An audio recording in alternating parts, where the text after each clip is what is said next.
So, do you believe your business can be a force for good? Maybe you're already giving back to your community or a cause that you really care about, or maybe it's something you've been dreaming about doing. Here's the thing, most small and medium-sized businesses doing good are keeping it a secret.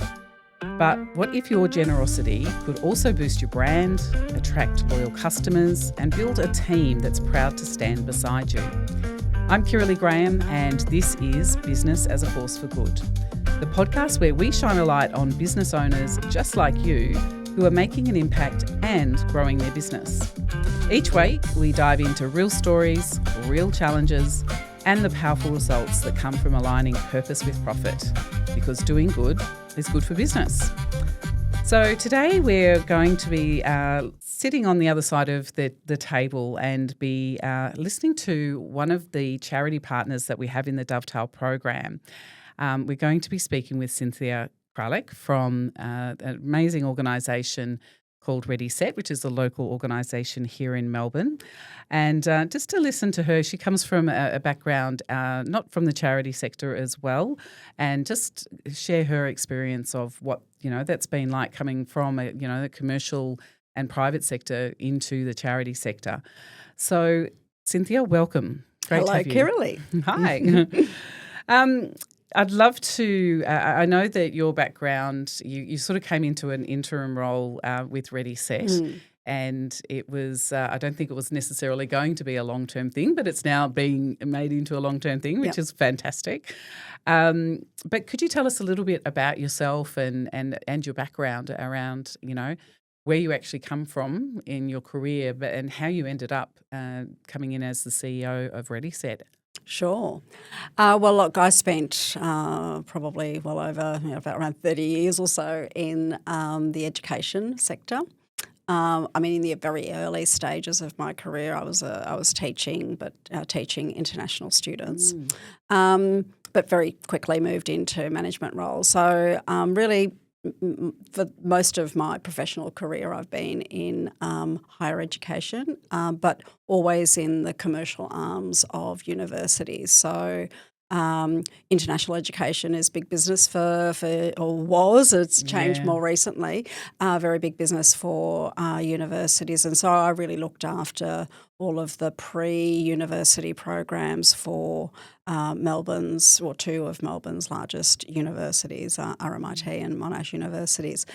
So the focus that I had, obviously, in those roles was, managing very large teams. I had, at its peak, around just over 700 people reporting into my portfolios, and managed, onshore, offshore operations. So it was partly sort of managing the operations, but it was very much a commercial focus. It was looking at how we could, remain profitable, and by that I mean quite profitable, so that we could contribute to the ecosystem of the university and contribute back to the university. So that's where I came from. And I'd made a decision to transition out of that after many years, and I had a connection with Ready Set because I'd actually volunteered some of my time a few years prior to that, working on funding applications and sort of being part of the early years where they didn't have a board. It was more of an advisory committee. So I was sort of contributing in a professional sense with the charity at the time. And then when as I said, I sort of took a career break and I wasn't sure how long that would be. I offered my services back to Ready Set in a pro bono capacity, obviously. One conversation led to another, and before I knew it, I was being asked to step into the interim CEO role, and then shortly after that, I was asked to stay on. So anyway, I've just ticked off 3 years in the role. That's you've got to be careful what you say, don't you? Yeah. You never know what's coming around the corner. Yeah. And with Ready Set, and I'll get you to tell us a little bit about, the amazing work that they do, but with Ready Set, it's actually considered a small charity, within the Australian Charities Not-for-Profit Commission, anything under $500,000 is That's right. considered small. So what's that adjustment been like for you? I mean, managing a team of 700 people and now you're working for a small not-for-profit, and you have a lot of volunteers as well. But how was that adjustment for you in adapting to the different types of organisations? Well, we'll start first with the motivation, and I think the fact that it was a small charity that needed an injection of perhaps different ways of thinking, and that there were definitely challenges that I was aware of before stepping into the role. And I think that in a sense was a motivator, because I'm sort of I do get motivated by the opportunity to turn things around. Right? So that was definitely a motivator. But the reality is that, until you actually enter the charity world, and particularly a small charity like ours, you really can't fathom just how lean things are. So in any organisation, and even when I had the benefit, I was sort of managing, operating budgets of quite substantial. And of course, we're all under pressure to do more with the resources that we have.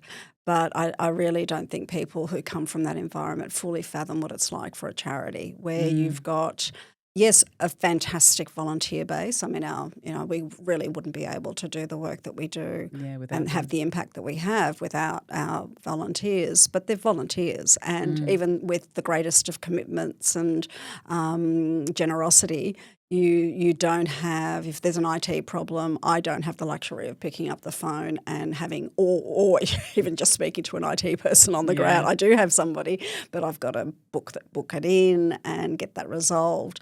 We're a team of, well, to put it probably a bit of context around it, it's 2 full-time equivalents. So you've actually got to manage, as a CEO, you're stepping into an environment where you are the business developer. You're having to sort of, the leader. So there's the leadership aspect to it. You're the fundraiser, the marketer. You're just about the copywriter. You wear a lot of hats. So I think that's the challenge, and I think challenges for small charities is when you get to that inflection point, which is so necessary in any business environment, where you become truly, you've got a sustainable business model where the revenue that you might attract is to help you grow rather than just paying the bills. So I think that's the biggest challenge for a small charity, and it's something that clearly, even though I knew about this and it was a motivator, it puts great pressure on staff who are in the charity environment. Yeah, particularly of that size. Yeah. And how long did you find it took for you to adjust, I suppose, to that difference? Like that's a very significant difference. Yeah. Well, I think it's not for the faint-hearted, right? And I think you've got to be prepared, to, even if you've come from a leadership role where, obviously you've got, staff that you can delegate to and, you focus on the strategic matters. I think even if you've come from that background, which certainly was my background, you've got to quickly adjust to rolling your sleeves up and doing things yourself. And I think that that's really, an effective CEO in that context is going to be one who's sort of, is prepared to roll up their sleeves and whilst, however, maintaining that focus on the strategic aspect, because I think I think you've got to be passionate about the mission. You've got to believe in the cause, but you've actually got to keep your strategic hat on at all times. So it's just marrying those two aspects. So in answer to your question, I knew what I was walking into, but it did take a bit of adjusting. I didn't have an executive assistant that I could ask to manage my calendar and things like that. But even, as I said earlier, just really, being at the centre of every aspect of the operations of the business. That's right. Yeah, absolutely. So could you tell us a little bit about what Ready Set does and what's the sort of work that they do? What's the community that they work with? Yeah.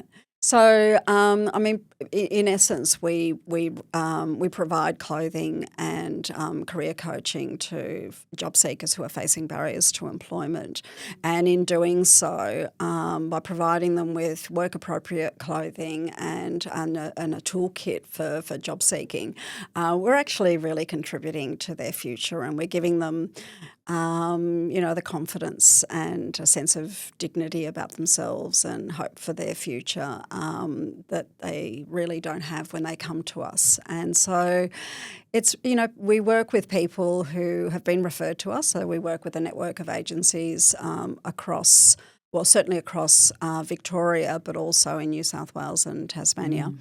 Who refer people who have been, in a sense, assessed as needing our help. So these are people who have experienced,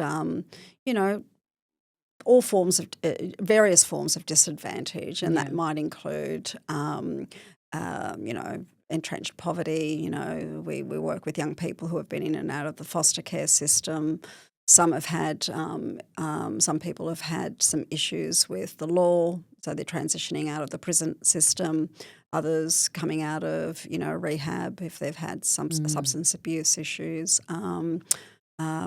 Sadly, a fairly high proportion of women who have come out of domestic abuse contexts. Disadvantage in all its forms. And these are people who not only do they not have the financial means to buy themselves an outfit for an interview or as they're preparing to start work, but they really don't have the emotional or the psychological wherewithal to actually do that themselves. Yeah. And so we really step in to give them one-on-one support. Our volunteers do an amazing job with people who come to see us, and you can really see the transition actually from when they come to when they leave. So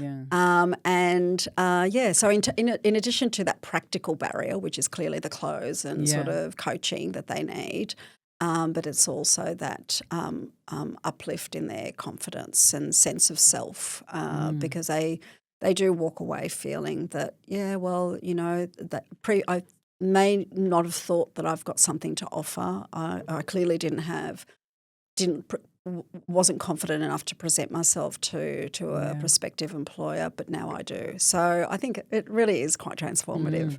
And that's not just, we know that getting dressed for the part can have that impact on you, when you're preparing and it having a positive impact in your self-confidence, but also that work that you're doing in preparing them for the interview. That's right. Can you tell me a little bit more about that? What else, what do you do in helping them prepare for that interaction? So we've got sort of, in a sense, the two cohorts of volunteers that work directly with clients, and obviously there's the stylists and the dressers, that's one. And the other is an absolutely amazing group of, at the moment I think we've just got about 14, 15 volunteers, coaches. They've all come from HR, recruitment, training and development backgrounds, so they know their stuff. And they work with every individual. On occasion we might have small groups, but it's mainly individual. And really it's just working directly with a person and working out what they need. So it could be somebody who's already got a CV, but they just need a bit of help with it for the job that they're going for, or it can be somebody actually who's never had a CV before. So really starting from scratch, or that they don't have the experience that they feel they can put into a CV. So the coaches really work directly with that person to sort of, find out more about what they want to do, what kind of roles they want to move into, and how to best construct that. But it's also about, them understanding where to look for work. So a lot of them might be referred to us from an employment services agency, but let's face it, they need to do some of that work themselves. So how do you use LinkedIn effectively, or other sort of job seeking platforms like Seek, etc. It's just really introducing them to how that works and how they can best present themselves to an employer. And then it moves into the whole role play, interview preparation. Right, and actually, there was, our volunteers actually do the role play with them, but they help the job seekers anticipate what sorts of questions that will be asked. And one of the coaches was telling me the other day that he was absolutely thrilled because he got a phone call from one of the people that he was working with. She said to him, "I couldn't believe it. I walked into the interview and they asked me exactly the questions that we had prepared." So it's just really, again, it goes back to the confidence and making sure that they're prepared and presenting themselves. Yeah. Right. And can you tell, is there any other sort of great stories that you have about people that you've worked with as clients? And do you get to hear the stories of what's actually happened on the other side and after they're secured employment? Do you get that opportunity to hear that? Yeah, well, we obviously survey people and we encourage them to come back, and many of them do, not all of them do. So we track the data working with our referral agencies, so we know that 40% of the people who have accessed our services and who are actually ready and actively looking for work find work within the first 3 months.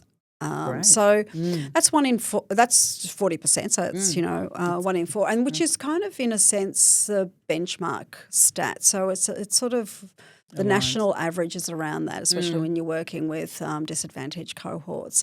But no, I mean a good story is probably this lovely woman who was a refugee from Nigeria, and she had studied in her home country, but really didn't have the qualifications that were recognised here. Oh, within Australia. But she was also the main breadwinner, and just really wasn't penetrating the market that she needed to, and it was really getting her down. I think there's also some linguistic and cultural sort of barriers there as well. But she, obviously she came for the clothing side of thing, and so she was kitted out with all the clothes that she needed. But she really needed that one-on-one coaching support, and so she spent quite a bit of time with one of our coaches. So he was sort of in a sense assigned to her for the duration of her coaching, and she finally had an opportunity where she was interviewed and she got the job. And so I'm really immensely grateful to Ready Set and her coach, because that really turned her family's life around. Yeah. And I think that's the thing, isn't it? It's not just that work that you're doing with the individual, but it's the family they're supporting. That's right. The community that they're in. Yeah, that's right. Yeah, fantastic. And I'd love to know, what do you sort of see as been some of the biggest challenges that you've experienced since starting your role as CEO? And, what are the sort of things that you sort of probably are similar to what is in business, but also has there been anything in particular that's been quite different that you're experiencing? Well, obviously we talked about the resourcing side of things, but charities are actually resilient in many ways if they can stand the test of time and remain sort of fairly sustainable. But we're not selling anything. That's the biggest difference between a charity and a business. We're not selling a product or a service. We are giving away a product or a service, and so the biggest challenge is just making sure that we've got the funding that comes through the door to enable, I call it turning the lights on, because it is rather, really it is. It's about paying the rent and paying your overheads and making sure that you can continue that, because that in turn enables you to have the impact that you need to, right? Deliver on that so service. so yeah. really, I think it's around that. We're not producing something, we're giving something, and so it's just making sure that is able to continue. And so it's just having the right resources to enable you to do that. I would say that's the biggest challenge. Yeah. It's interesting, very sort of common themes, that we hear around that, not having that sort of tangible exchange, because you're actually giving away something, or you're giving away that service or product. That's right. So it really does become a lot more emotive, doesn't it? Well, that's right, because we're all there in a sense because of the mission, right? So it's the mission that drives the work that you do, and everyone's really aligned and committed to that mission. But the mission alone is not what helps you continue to exist. Yeah. And so when we talk about this thing about keeping the lights on and, having that funding coming in, tell us a little bit about what sort of funding you currently rely on now, and what does it take to get that? Look, in a way, it's going back to the question that you asked earlier about sort of challenges, but also some similarities. In a sense, it makes good business sense for any organisation to have diversified income streams, right? Yeah. So if you're relying on the one bucket or the one source of funding, you're going to fall over sooner or later. So for us, obviously, we receive great. One of our strongest revenue streams is, our clothing sales. So we're because we rely on clothing donations to be able to support our clients, or the job seekers that we support. We have a great community of supporters around us who give beautiful items of clothing and shoes and handbags, and these include retailers and clothing manufacturers. So it comes from both individuals, absolutely, as well as there are businesses that actually give you large quantities of items. Large quantities. I mean, yesterday we got about 8 large boxes of magnificent clothing for men from one of our partners, and we received beautiful shoes. So they're all new items, and then we have the individual donors who will give us either new or a mixed sort of collection of new or as new, or shops that have sort of got to the end of their sort of season sale, and so they give to us. And so in amongst all of that, obviously the priority is giving that to our clients, but we do receive items that are simply not suitable for job seekers. So we put those items aside, and those go into our fundraising sales, which are very popular, and provide us with a really good source of stream of income. And again, it's to contribute to our overhead. So that's one. And you get in some really good stuff like that, don't you? I know that we don't wear as many suits as we used to, and particularly for men, but you've got some, like I've seen beautiful. Some Hugo Boss suits and things like that have been. We get amazing quality, and I think we're very well known, and I think the donors come to us because they know how the items of clothing will be used. They also understand that if it's a label, and we get some beautiful designer labels, they understand that that's not going to go to a job seeker, and that will help support our mission. So I think that's why they give so generously, because they know that at the end of the day, it's not to line the coffers of the organisation. It's actually it will have an impact. So that's one. And then we also work with a selection of referring agencies who refer clients to us, who in turn receive, very good funding from the government. And so we have a sort of a commercial arrangement with them where they pay us a small amount. It is small, but it's contributes to our income, and we call that a fee for service. So they'll per individual that refer to us. But the other is, of course, philanthropy. Philanthropy that can come in a range of forms, whether that's through a grants process or untied funding that might come from philanthropists. regular donors, and working with small businesses that find ways of helping us in their own way. All very valuable. Yeah. And a lot of that we know when you're talking about things like grants or philanthropy, quite often are one-off donations. What's the challenge there with working with that type of revenue stream where, grants and those one-off donations, whether it be from philanthropists or even the community, versus having sort of something more in place that's regular and sustainable? Well, as you'd imagine, when you know that it's a one-off donation, it sort of sets you up for the year, doesn't it?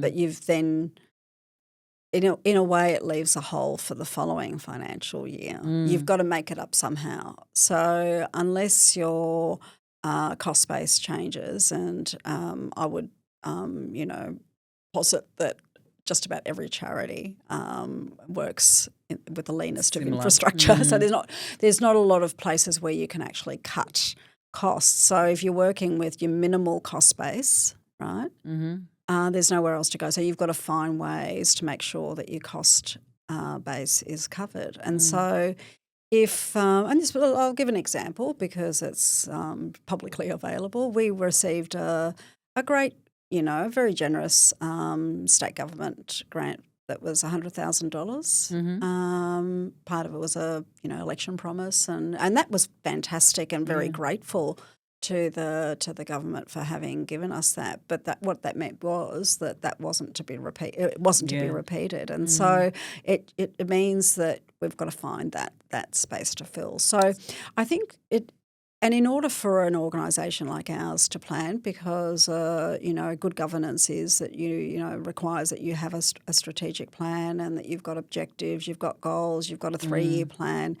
You can imagine how a circumstance like that makes it really difficult to plan, to put together a 3-year or a 4-year or a 5-year plan, right? Yeah, that's right. Yeah. Particularly, that's a very big hole to fill too. Yeah. That's right. And so how important is it and what sort of difference does it make to create that sort of more sustainable, regular revenue stream? Well, I mean, for example, for Ready Set, we know that we're probably only really scratching the tip of the iceberg in terms of need, and I'm citing some data that I have available. Just even in Greater Melbourne alone, we know that there's around 70,000 people who are on job seeker payments, and the recent announcement, which was just a few days ago, was that unemployment rates have increased by 2 points. And only an additional 2,000 jobs have been made available. So that's the context, and a good benchmark for us, which is sort of accepted by government as well, is that around 10% of the people who are on job seeker payments are experiencing some form of disadvantage that would benefit from services like ours. So that's 7,000 people already. Yeah.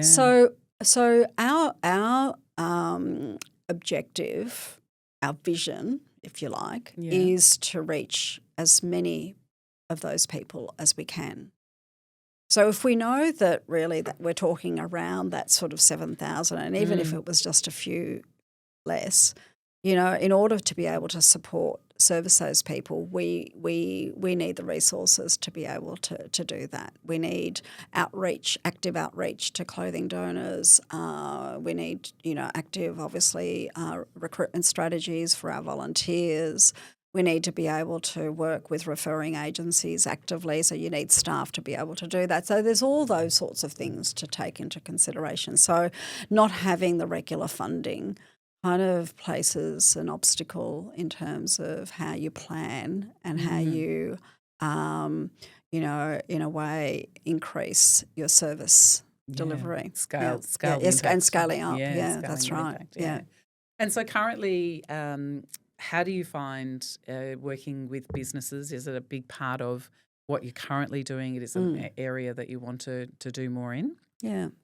Well, we work with a range of different businesses, and everybody, and each of them are different in their own ways. So there'll be the organisation that is probably more of your medium size that is actually doing quite a lot of pro bono work for us. So their offering is which equates to a financial offering, really, because they're allocating their team's resources to specifically help us in the sort of the creative design elements of our business, right? And we don't have the in-house expertise, so that's a pro bono example. Another one is pro bono printing, for example, which is really valuable. Obviously, we've got partnerships with our clothing donors, so their contribution is the clothing side of things. But there are other examples of smaller organisations that have found ways to either introduce things like workplace giving within their organisations, or there's one particular organisation that have chosen us as their charity partner for 3 years, and what that means is that they'll hold a fundraiser, and the funds will come to us. They had a really fun thing a couple of years ago where, the whole company, obsessed with pets, and so they got everybody to submit photos of their pets and created pet calendars and mugs, which they sold. Wow, yeah. Things like that. It might involve corporate volunteering, where they might sort of contribute some funds to us to help manage that event. Every organisation is slightly different. Yes. And I think the key is to understand from the business and work with them, help them understand what it is that they want out of this kind of relationship, right? Yeah. Some of it might be because it's good for a team building, and it is a way of retaining staff. Yeah. But it's also because they're really committed to social impact, and they want to have that as part of their business objectives, is to actually be a successful business, but actually do some good and and obviously align themselves with a charity that will help them do that. That's right. And we know from lots of recent studies, don't we, that this is becoming more and more important to millennials and Gen Z, where that values base is really what they're looking for. I saw some statistics a couple of weeks ago that it was nearly, I think, one in actually I think it might have been around 40 to 50% of employees had actually left because they weren't values aligned with that business. So it was actually quite high.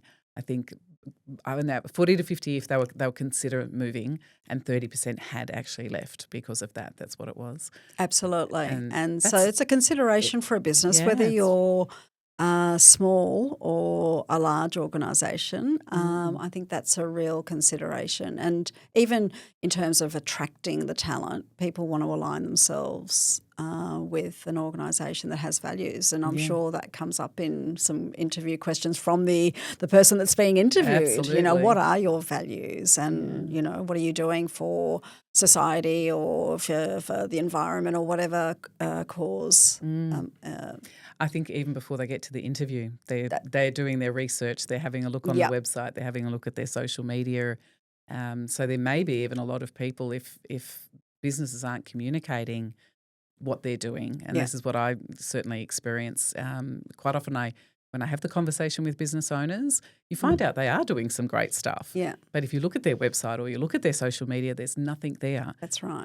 And so they could be really missing a big opportunity if they are finding it hard to get great staff. If that's not represented, people may not even be applying for those sort of roles. Yeah. And I think too, from a business perspective, if you've got your social agenda, if you like, so you actually do have that commitment, and you are prepared to allocate resources, whatever those resources look like. But also you want to see, I would expect, and I've had this said to me, but so I'm sort of conveying what has been said to me, is that you want to see the impact. Because especially if but even if you're a larger business, if you're taking people out for something. Yeah. That's time and money, right? And so what you want to see is that there's an impact on the organisation itself. And so I mentioned the creative design studio that's helping us, who has been helping us with our sort of design elements and marketing. And I'm sure that they feel really, I think they can see the impact of their work with us every day. Yes. And I think that makes it a lot more meaningful for them too. Yeah, that's great. That's great. And are there any challenges that you find in working with businesses that have come up or that you've experienced so far that you might share with us as well? Well, obviously we've been, you have conversations with businesses all the time. Sometimes there are businesses that are not clear about what they think that they can do. That's one thing. And so I think I don't see that as a challenge. I see that as an opportunity of working with them and actually sort of talking about how we might be able to frame this relationship. Yes. Or there are those which, in my experience have been few and far between, but they do exist where they see this as a way of ticking a box on their, whether it's triple bottom line or, what. Yeah. So that's an unfortunate. And I don't think that as a charity we don't want to be sort of engaging with those sorts of organisations because really it won't lead to anything. No, that's right. But I think it's mainly just, it's that businesses, especially small to medium businesses, they don't have the benefit of a CSR or ESG manager. They know they want to do something. They know they want to have an impact.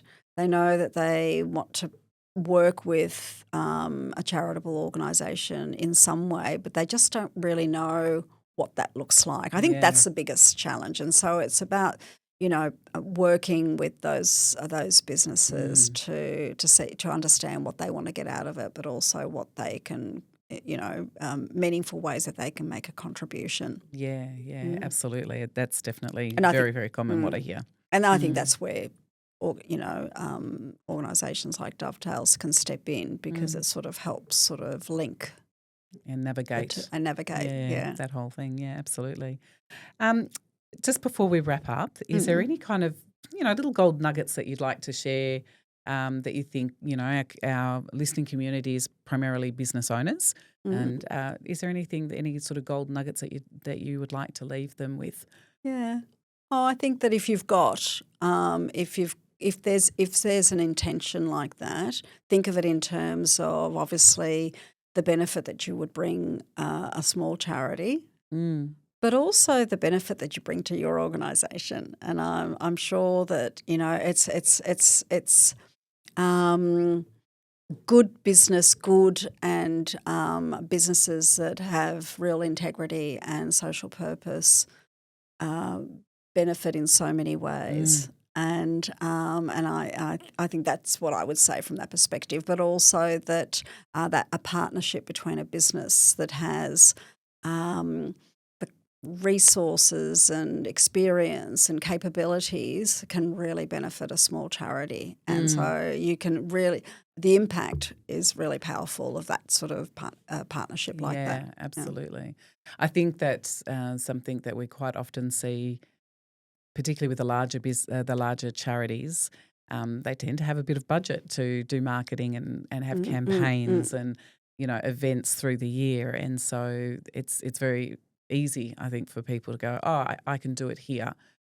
So a lot of the charities, the smaller charities, do miss that boat because they can't compete in that market. No, absolutely. No. So, I think just having an openness to working out where that contribution might occur is really valuable. Yeah, fantastic. Great. Well, thank you so much for coming in and sharing a bit about your story and also about the amazing work that Ready Set does. It's been great to have you in and representing one of the charities that we have the pleasure of working with as well. Oh, thank you. It's been a delight. Thank you so much, Kirrily. Thanks. So we hope you've been inspired from what you've heard today, or at least curious about how you can make your business a force for good.